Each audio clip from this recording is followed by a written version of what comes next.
అగస్తేశ్వర స్వామి వారి స్థల పురాణం. ఒకే గర్భగుడిలో 2 శివలింగాలు. శ్రీ అగస్తేశ్వర స్వామి వారి దేవాలయంలోనే శ్రీ అగస్తేశ్వర, కైలాసేశ్వర స్వామిగా ఒకే గర్భగుడిలో ఉన్న 2 శివలింగాలు శివరాత్రికి భక్తులచే ప్రత్యేక పూజలు అందుకుంటున్నాయి. ఈ శివాలయ నిర్మాణానికి ఒక ప్రత్యేకత ఉంది.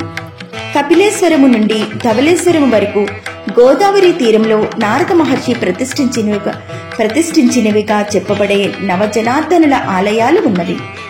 తాతపూడి సమీపంలో ప్రతిష్ఠించిన జనార్దన స్వామి ఆలయం గోదావరి నదీ గర్భంలో కలిసిపోగా మాండవ్యపురంకు చెందిన భక్తులకు గోదావరి నదిలో దొరికింది.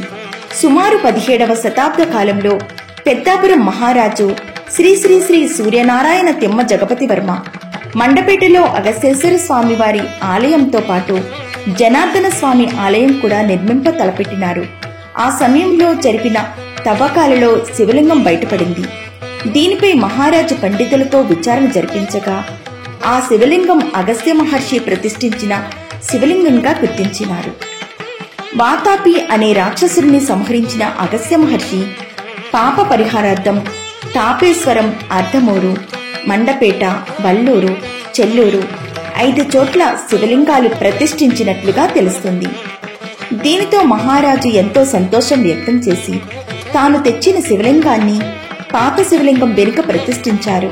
మహర్షి ప్రతిష్ఠించిన శివలింగానికి అగస్తేశ్వర స్వామిగా, రాజావారు ప్రతిష్ఠించిన శివలింగానికి కైలాసేశ్వర స్వామిగా పేరు పెట్టారు.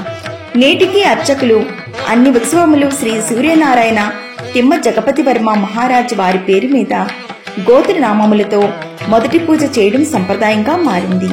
నాటి నుండి 2 శివలింగాలు ఎంతో ప్రసిద్ధి చెందాయి. ప్రస్తుతం ఈ దేవాలయం ఆంధ్రప్రదేశ్ దేవాదాయ ధర్మాదాయ శాఖ ఆధ్వర్యంలో ఉంది.